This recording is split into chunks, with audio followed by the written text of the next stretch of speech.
Semua amal itu akan diikat dengan niatnya. Dengan niat itulah diberikan oleh Allah dua hal. Satu, berpahala atau tidak. Jadi investasi akhirat atau tidak. Yang kedua, kesungguhan kita untuk mencapai itu.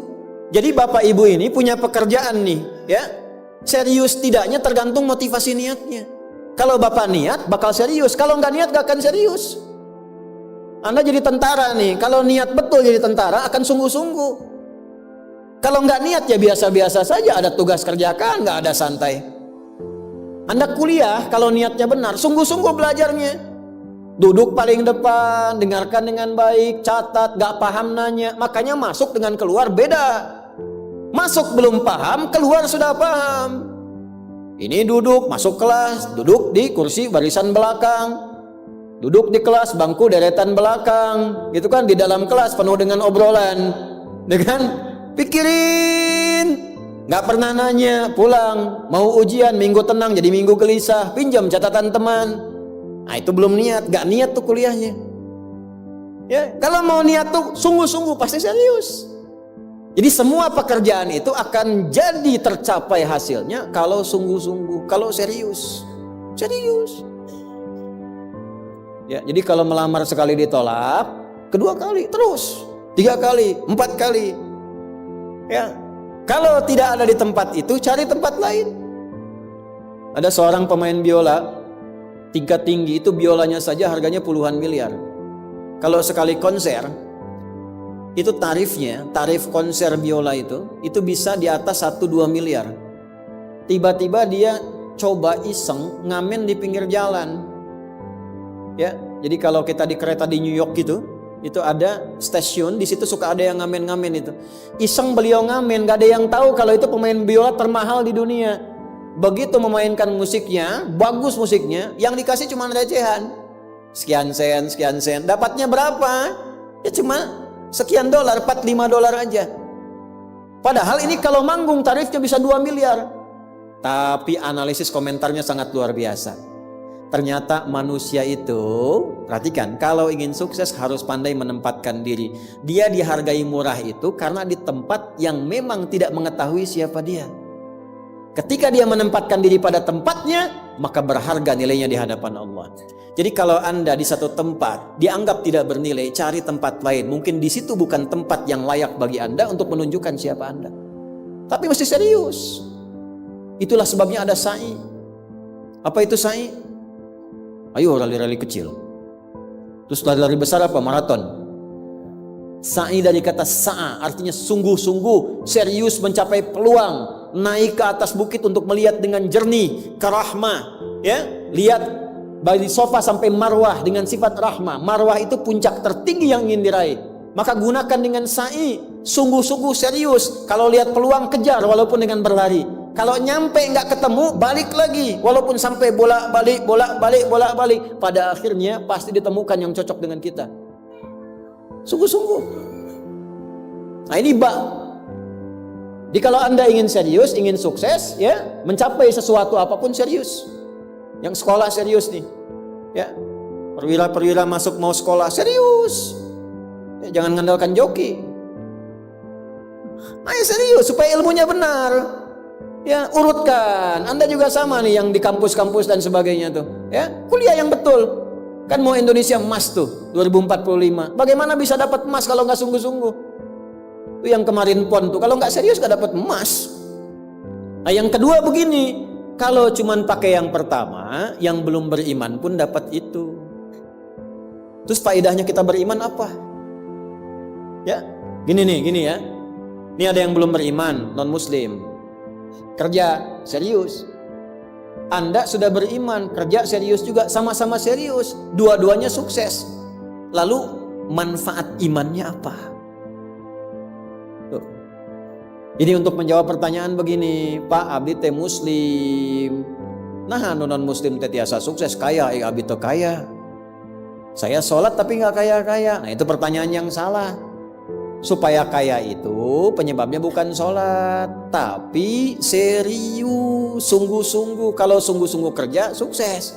Sungguh-sungguh belajar, sukses. Sholat itu, nah ini mendampingi kesuksesan dengan keberkahan. Kalau ingin berkah, sholat. Ingin nyaman, sholat. Sholat mendesain kesuksesan itu melahirkan falah, kebahagiaan yang mendamaikan. Makanya falah dalam bahasa Inggris definisinya success and happiness. Sukses dan bahagia. Balik ke sini, ke hadis tadi. Lalu apa manfaatnya di situ huruf ba itu? Niat itu apa? Merubah rutinitas menjadi ibadah. Ini yang mahal. Ini Pak, gini Pak ya. Bu. Ini apa Bu? Gelas. Isinya air. Fungsi air itu menghilangkan haus. Caranya minum. Tiap hari kita itu minum. Sesuatu yang dilakukan terus-menerus namanya rutin. Disifati jadi rutinitas. Minum itu rutinitas. Tidak minum bahaya buat ginjal. Minum kita. Tapi yang kedua begini. Gimana caranya rutinitas itu jadi ibadah? Minum tapi jadi ibadah. Apa fungsinya ibadah? Supaya dapat bekal. Bekal buat apa? Bekal buat pindah. Pindah kemana? Pindah ke alam baru ketika meninggalkan dunia. Siapa yang akan hidup selamanya di dunia? Ayo angkat tangan. Gak ada. Orang terkuat di muka bumi Firaun. Jaringannya luas, tentaranya banyak, hartanya melimpah, supportnya tinggi. Tapi se-Firaun-Firaunnya tewas juga. Selesai. Nah, artinya apa? Kita akan meninggalkan ini karena kehidupannya sementara. Karena itu bagi orang yang sudah meninggalkan dunia, disebut diumumkan telah meninggal dunia. Nah kita punya iman kalau meninggal pindah kemana? Kan ditanya. Akal kita kan bertanya, ini pindah meninggal dunia, meninggalkan dunia pergi kemana? Kan belum pernah ada yang punya pengalaman ke situ balik lagi. Wah, abdi tadi kadinya wih deui, enggak ada. Ya, harus terjawab. Kalau tidak terjawab bingung kita ini. Harus terjawab. Yang bisa jawab itu siapa? Yang menciptakan kita. Tanggung jawab, harus memberikan keterangan. Karena itu kalau ada kitab suci menerangkan dengan sempurna, setelah di dunia ke sini keadaannya begini, bekalnya begini, dari situ ke sini prosesnya begini. Ini menunjukkan kitab suci itu benar dan sumbernya dari Sang Pencipta.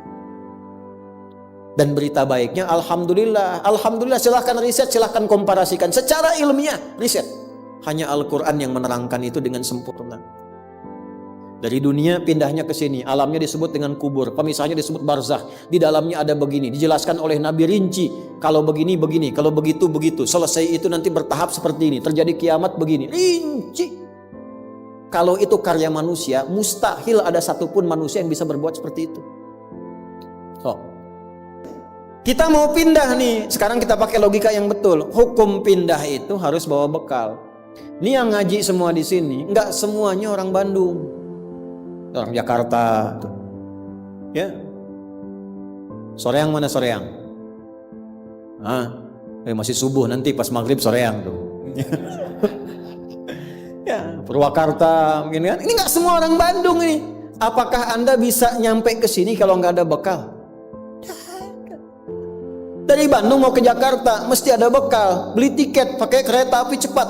Ya, kereta cepat, bus, tiketnya bekal. Pakai pesawat, bekal. Hukum mengatakan setiap pindah tempat mesti ada bekal. Ini Anda, saya, kita mau pindah dari dunia, minimal transit, ya, waiting roomnya di alam kubur. Mau pindah, pertanyaannya bekalnya apa? Kan pindah tempat. Semakin berpindah tempatnya, semakin beda hukumnya. Ini kita di Indonesia mau transit ke Malaysia, apa dikira mata uangnya sama? Tidak, hukumnya pun nggak sama. Orang Indonesia ke Singapura, hukumnya beda. Oh bisa rapi, di jalan rapi, nggak ada buang sampah sembarangan, gitu kan? Pulang lagi ke Soreang, nggak bala deui, gitu. Hukum beda, ketatnya nggak sama. Ke Amerika lebih jauh lagi, nggak laku rupiahnya, tukar dulu dari sini, baru dolarnya nyala. Pindah tempat beda hukum. Toilet di kota Bandung dengan toilet di Lebak Bulus bisa beda. Ya. Nih Bang, 1.000. Kok 1.000 Bang? 2.000. Biasanya juga 1.000. Anda di mana? Lebak Bulus. Sini Bandung Pak. Ya, bisa beda hukum. Bahkan Anda jangan berharap di alam kubur itu hukumnya bisa sama dengan hukum di dunia. Pasti beda. Tetap pertanyaannya sama. Bekalnya apa? Cuman 2 lembar 2 kain. Ibu tambahan 1 bu, kerudung ibu 3 tuh. Makanya saya selalu mengatakan dengan bercanda tapi dalam, mohon maaf ini yang muslimah, berlatih pakai kerudung ya. Berdoa minta sama Allah supaya nanti tidak bikin malaikat mungkar nakir penasaran. Di dunia nggak berkerudung, begitu meninggal dikerudungin. Kita harus ke malaikat, gening. Waktu di dunia teh kerudungan, nah hai udah jantan kerudungan. Man rabbuka, abi jamaah Ustaz Adi, namun belum sempurna hijrah. Pelan-pelan, jangan dihukumi dulu. Dia sujud itu sudah luar biasa. Dia belum taat pada satu bagian, tapi taat pada bagian yang lain. Kita doakan, support. Jangan langsung tiba-tiba, nggak taat, dosa, neraka. Nah, kamu neraka, aku maing wes, repot kau gitu tuh, ya. Balik lagi, dikembalikan pada kebiasaan, pada kebaikan. Nah, sekarang mau pindah ke alam kubur, bekalnya apa? Kan mesti jelas. Baju sudah beda, nggak bisa dibawa, itu sudah fitrah Pak. Bapak punya warisan banyak, ditinggal, nggak ada yang mau ikut, semua ditinggal. Anak-anak tuh sudah catat warisan bapak apa saja. Ibu sesayang-sayangnya nggak akan ikut bu. Bapak jangan tinggalkan saya. Terus kata yang nguburnya, ayo ibu mangga atau mau ibadah ngiringan, nanti aja. Akan masuk. Nah sekarang pertanyaannya bekalnya apa? Ini mesti terjawab. Kalau nggak terjawab, nggak lengkap agama itu. Apa fungsinya Tuhan di situ? Mesti menjelaskan. Nah di Islam itu dijelaskan. Bekal yang kita bawa pulang meninggalkan dunia itu, itulah yang disebut ibadah. Itu. Setiap dikerjakan ada poin ditulis. Poin itulah nama bekalnya. Namanya ajrun namanya. Lahum ajrun ghairu mamnun. Yang kita sebut dengan pahala. Yang menjadikan itu dapat, pahala itu diraih, bekal ibadah itu dapat, itulah niat. Itulah niat.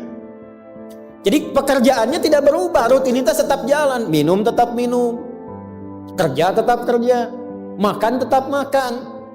Cuma dengan niat itu, di saat yang sama, cara minum itu langsung dinilai sebagai ibadah. Perintah Allah, malaikat tulis. Ya, berapa tulisnya? Sesuai kadar keikhlasannya, minimal 10. Itulah perbuatan yang dianggap benar, sehingga konsepnya dunianya sukses, minum juga, haus hilang, akhiratnya dapat pahala. Jadi dunianya sukses, akhirat sukses, disebut baik. Perbuatan baik yang dinilai sukses oleh Allah disebut hasanah namanya. Makanya kita berharap dunia jadi hasanah, akhirat dikonfirmasi hasanah itu jadi pahala. Maka kita berdoa, Al-Baqarah ayat 201, Rabbana atina fid dunya wa fil akhirati wa qina. Apa tafsir hasanah terkait ibadah? Tafsir hasanah terkait ibadah pindah surat ke surat 6. Ayat berapa? 160. Man jaa bil hasanati falahu asyru amthaliha. Minimal kalau diniatkan jadi ibadah tulis 10. 10 itu yang disebut bekal pulang. Sebelum meninggal tampilkan nanti punten pak ngetang nate sanes kieu nya 1, 2, 3, 4 itu hitungan dunia. Cara menghitungnya 1 ke 2 500 tahun, 2 ke 3 500 tahun, 3 ke 4 500 tahun. Nanti semua itu diakumulasi, ditampilkanlah surga yang sesuai dengan pahala kita. Kapan ditampakkannya? Saat sakaratul maut, sebelum meninggal. Sifat ibadahnya disebut, sifat orang yang rajin ibadah disebut abdun, jamaknya ibadun. Ketika mau meninggal ditampakkan, karena ditampakkan tenang dia, nyawanya tenang, jiwanya nyaman. Sifat jiwa yang dilatih ibadah saat latihan disebut tumanina. Ruku anjen, jangan dulu itidal sampai tumanina. Sujud jangan bangkit dulu sampai tumanina. Kebiasaan tumanina punya sifat namanya mutmainnah. Makanya saat akan meninggal disebut ibadahnya, disebut mutmainahnya. Di mana? Quran surah 89 ayat berapa? Ayat 27 sampai 30. Ya ayyatuhan nafsul mutmainnah, irji'i ila rabbiki radiyatan mardiyah fadkhuli fi ibadi, disebut ibadnya. Wadkhuli jannati, ditampakkan surganya. Ini surganya anjeun teh ieu tina amalan-amalan yang telah dilakukan selama hidup. Kalau yang nggak ada bekal, tampaknya yang jelek-jelek sesuai kebiasaannya. Ya. Kebiasaan dugem ditampakkan lengeleng. Ini bingung, la ilaha illallah, geleng lagi, la ilaha geleng lagi. Yang biasa tahlil, biasa ngaji, wafat sesuai kebiasaan, sesuai ajalnya. Tampak. Nah, sekarang untuk mencari bekal itu bagaimana? Niatkan menjadi ibadah. Itu fungsinya itu mahal. Pembuktiannya setelah meninggal. Kalau bapak nggak percaya, ibu nggak percaya, dipertanyakan imannya. Silahkan saja nanti lihat setelah meninggal. Ya, cara merubahnya bagaimana? Nanti ada 3 bagian. Karena itu kata Imam Syafi'i, hadis ini sepertiga ilmu. Ilmu itu dipraktikkan lewat amal, makanya hurufnya sama. Ain, lam, mim saat belajar. Ain, mim, lam ditukar, lamnya ke belakang, mimnya ke tengah. Saat diamalkan hurufnya sama. Orang yang mengerjakan itu ain pakai alif, lam dan mim, alimun.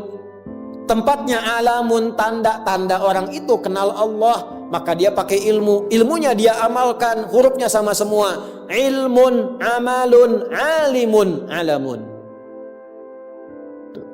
Allah disebutnya apa? Rabbil alamin, jama, alhamdulillahi rabbil alamin.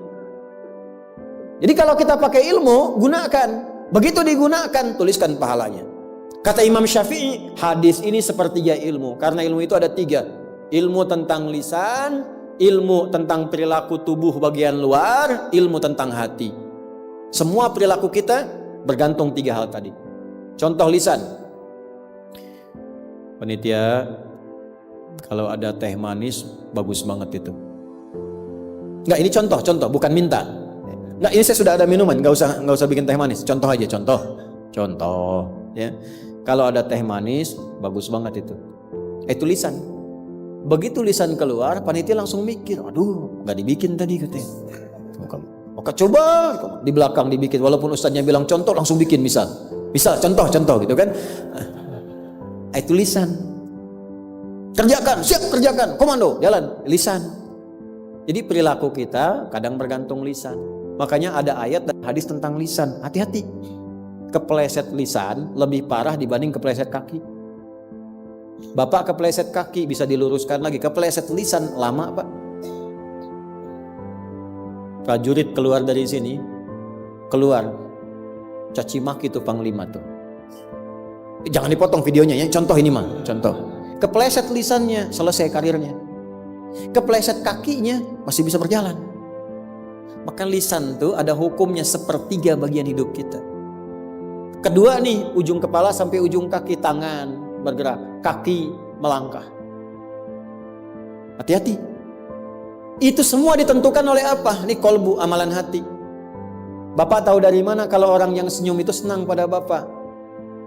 Bagaimana taunya? Boleh jadi dia iri hati, di hatinya itu ada sesuatu. Nah, karena manusia bertindak dari 3 bagian ini, maka Imam Syafi'i mengatakan, inilah hadis sepertiga ilmu. Kalau paham hadis ini, sepertiga kehidupan kita tuh hatam.